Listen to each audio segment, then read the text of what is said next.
Hello everyone, मेरा नाम नीलमणि त्रिपाठी है। सीपीसी के छठवें लेक्चर 6th लेक्चर में आप लोगों का स्वागत है। इस लेक्चर का नाम है रेस सब्जुडिस। इस लेक्चर का पीडीएफ आपको मिल जाएगा मेरे ही टेलीग्राम चैनल नील नोट्स जिसका नाम है, उसका लिंक ये दिया हुआ है। साथ में इस वीडियो के डिस्क्रिप्शन में भी उसका लिंक दिया गया हुआ है। तो चलिए आगे बढ़ते हैं। पहले इसका मतलब जानते हैं। रेस मीन्स होता है subject matter in a particular case, obvious in the form of right. और सबजुडिस जो दोनों लैटिन टर्म है, रेस भी और सबजुडिस भी। सबजुडिस का मतलब होता है अंडर जज, under consideration, under adjudication. Adjudication means होता है डिटर्मिनेशन ऑफ लीगल राइट। तो डॉक्ट्रिन ऑफ रेस सबजुडिस क्या बोलता है? डॉक्ट्रिन ऑफ रेस सबजुडिस किसी कोर्ट को रोकता है, किसी कोर्ट को रोकता है ऐसे सूट्स के ट्रायल के लिए जो सूट्स ऑलरेडी उसी कोर्ट में या भारत सरकार द्वारा स्थापित means establish by Indian government किसी कोर्ट में वो पेंडेंसी में है। बस ये सिंपल सा रेस सबजुडिस है। आप कैसे जानेंगे कि कोर्ट सूट सेम है? तो सेम टाइटल के होने चाहिए, सेम सब्जेक्ट मैटर के होने चाहिए और प्लेंटिफ और डिफेंडेंट सेम होने चाहिए। तो कोर्ट इस तरह जान सकती है कि वो सूट्स जो है वो सेम है। कोई दो सूट के अगर सब्जेक्ट मैटर सेम है, पार्टीज सेम है या टाइटल सेम है तो कोर्ट जान जाएगी कि हाँ भाई ये सूट सेम है। चलिए बेयर रीडिंग करते हैं हम लोग बेयर एक्ट की कि सेक्शन 10 कहता क्या है। तो नो कोर्ट सेल, यहां ध्यान दीजिएगा सेल लगा हुआ है तो ये कोर्ट के लिए मैंडेटरी है। ये कोई डिस्क्रिशनरी पावर नहीं देता कोर्ट को, बल्कि ये मैंडेटरी है। कोर्ट को स्टे करना पड़ेगा सूट। कैसा सूट? ये आगे दिया हुआ है। Proceed with the trial of any suit in which the matter in issue is also directly and substantially, मतलब सेम है, डायरेक्टली एंड सब्सटेंसली सेम है। In issue in a previous instituted suit between the same party same है, और between parties under whom they or any of them claim litigation under the same title, या same title है। Where such suit is pending in a same और any other court, मान लीजिए उसी में वो ऑलरेडी जो प्रीवियस इंस्टीट्यूटेड सूट है उसी कोर्ट में चाहे इंस्टीट्यूटेड हो या किसी other court in India having jurisdiction to grant the relief claim, जिसके पास प्रॉपर ज्यूरिडिक्शन है। ऐसा नहीं कि किसी इम्प्रॉपर ज्यूरिडिक्शन पे वो फाइल्ड है तब आप नहीं रोक सकते। प्रॉपर ज्यूरिडिक्शन में प्रीवियस इंस्टीट्यूटेड सूट को फाइल होना चाहिए और वहां उसका ट्रायल चलना चाहिए। और any other court beyond the limit of India, court ऐसा भी हो सकता है जो टेरिटोरियल लिमिट से इंडिया के बाहर हो, लेकिन स्टैब्लिश और continued by the central government, लेकिन भारत सरकार की, केंद्र सरकार द्वारा वो स्टैब्लिश हो। हैविंग लाइक ज्यूरिडिक्शन, और सेम ज्यूरिडिक्शन हो, और बिफोर सुप्रीम कोर्ट, और या ये हो सकता है कि सुप्रीम कोर्ट में वो पेंडेंसी हो। अगर सुप्रीम कोर्ट में पेंडेंसी यानी कि वो पूरे भारत के किसी भी कोर्ट से ऊपर है, उसका टेरिटोरियल लिमिट सुप्रीम कोर्ट का पूरे भारत में है। अब इसके एक्सप्लेनेशन में दिया गया है कि pendency in suit in foreign court does not preclude court of India trying suits founded on the same cause of action. मतलब ये कह रहा है कि अगर किसी फॉरेन कोर्ट में पेंडेंसी है तो वो प्रिक्लूड नहीं करता इंडियन कोर्ट को कि वो स्टे लगा दे, वो कोई बार नहीं लगाता। अब इसका ऑब्जेक्टिव क्या है? तो ऑब्जेक्टिव इसका देखिए सिंपल है। ऑब्जेक्टिव मान लीजिए कि दो केस हैं और अलग अलग कोर्ट में पेंडेंसी है, अलग अलग जज के सामने। और जज अल्टीमेटली ह्यूमन बीइंग, वो डिफरेंट डिसीजन दे सकते हैं, डिफरेंट डिक्री दे सकते हैं, डिफरेंट जजमेंट दे सकते हैं। अब कौन सा डिक्री, कौन सा जजमेंट, कौन का डिसीजन का एग्जीक्यूशन हो सकता है उन लोगों की जो डिक्री हो एक दूसरे से कंट्राडिक्टरी हो। कोई प्लेंटिव को दे रहा हो राहत और कोई डिफेंडेंट को। तो इससे क्या होगा कि justice should not only be done but it should seem to be done.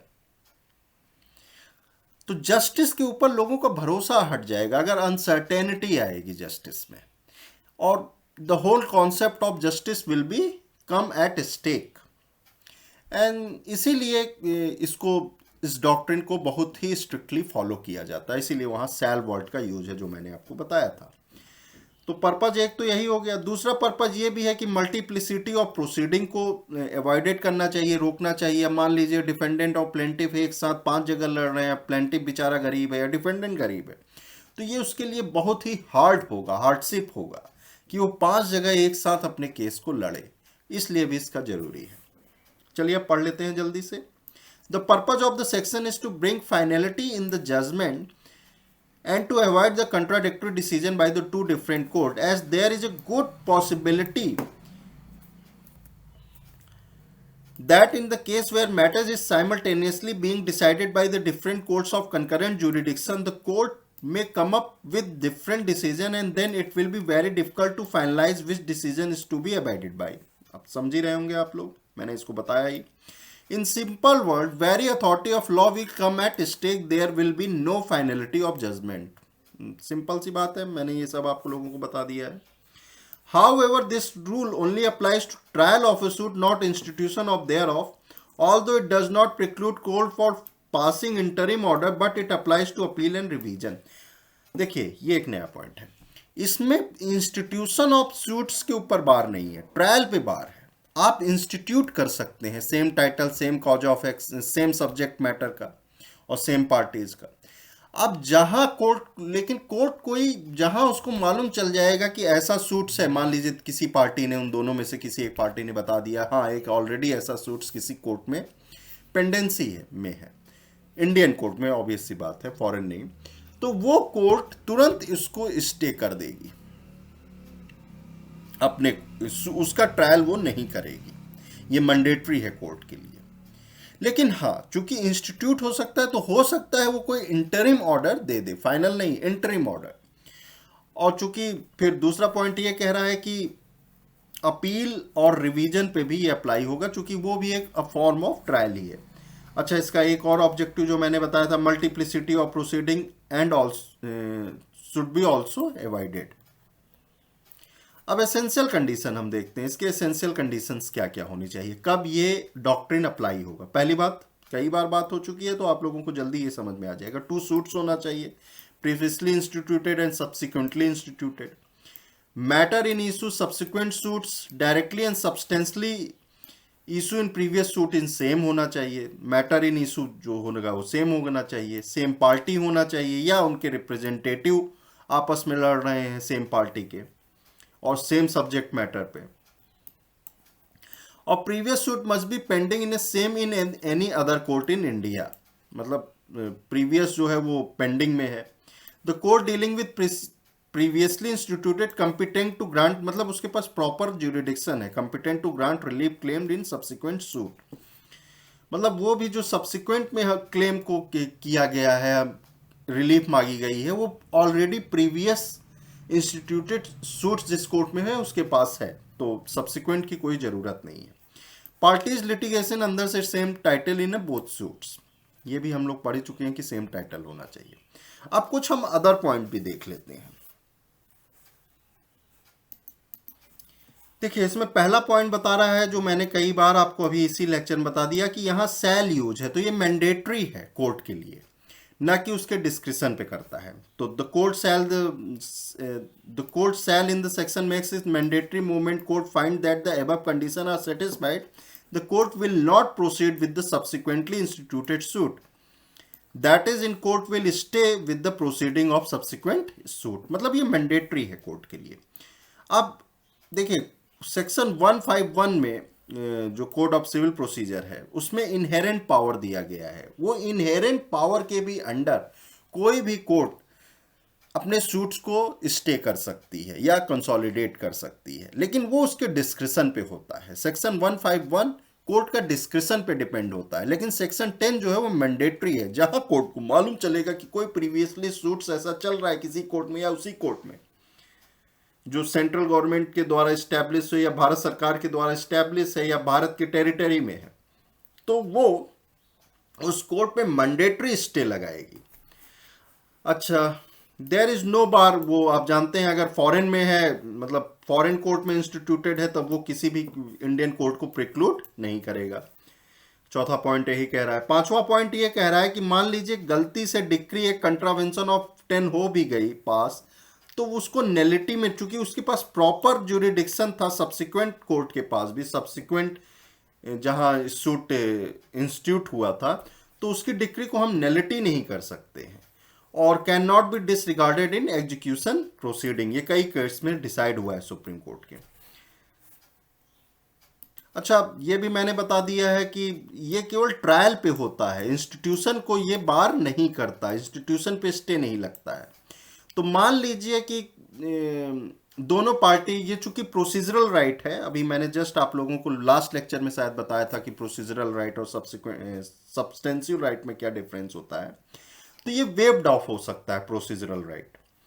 तो प्रोसीजरल राइट चूंकि वेव किया कर सकती, मान लीजिए पार्टी ने अपना ये वेव ऑफ कर लिया, जो उसको रेस सब्जुडिस का राइट दिया गया हुआ है प्रोसीजरल, तब वो सब्सिक्वेंट प्रोसीडिंग, मान लीजिए जो दूसरा कोर्ट भी ट्रायल कर रहा है, उनका सब्सिक्वेंट जो सूट्स है, उसकी जो अगर मान लीजिए डिक्री हाई और वो किसी एक ऐसे पक्ष के अपोज में आ गई जिसने अपना वो राइट वेव ऑफ कर दिया था, तो वो फिर जाके कोई ऑब्जेक्शन उसको चैलेंज नहीं कर सकता है कि ये ऑलरेडी एक कोर्ट में पेंडेंसी था कि आपने फिर कैसे इसको ट्राई किया, अगर ये राइट को उसने वेव ऑफ कर दिया। अब यहाँ कुछ इंपॉर्टेंट केस लॉ दिए गए हैं। The official receiver versus Palani Swami में कहा गया है section 10 does not empower one court to stay the proceeding to another court.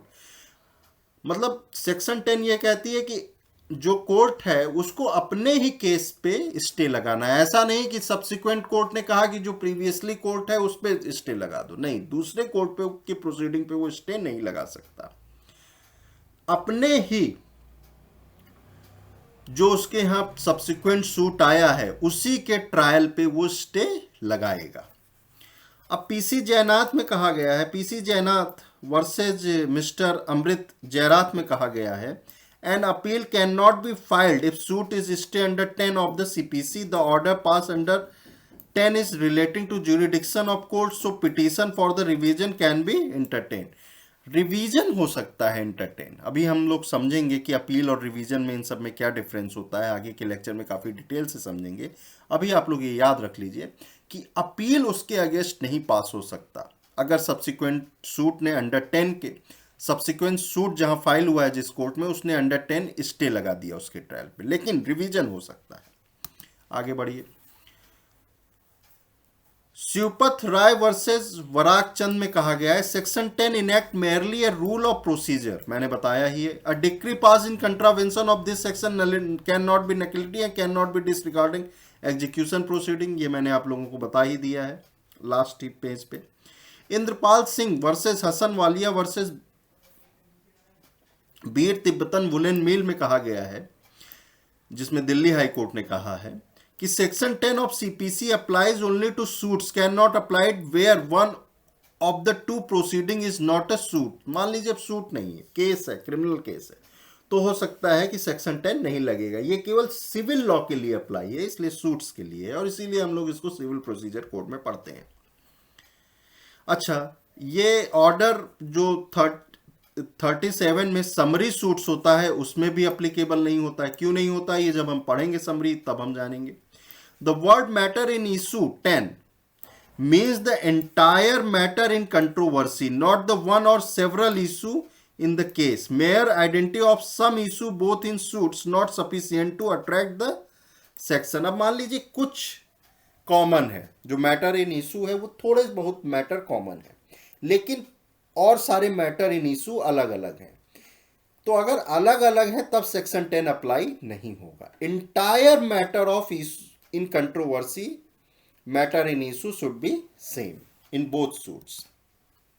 Now we came to an end of this lecture. Thank you, आप लोगों ने मेरा ये लेक्चर सुना। इसके बाद हम लोग रेस जुडिकाटा, जो कि सेक्शन 11 में है, वो भी बहुत इंपॉर्टेंट है, उसको कवर करेंगे। और जल्दी आपके पास सीपीसी की पूरी वीडियो प्लेलिस्ट होगी सीपीसी के लेक्चर की। और उसके बाद मैं कोशिश करूंगा कि प्रोसीजरल लॉ यानी कि सीआरपीसी, जो सेकेंड इंपॉर्टेंट प्रोसीजरल लॉ है, उसको भी कवर करूं जल्दी से जल्दी। Okay, have a nice day, bye.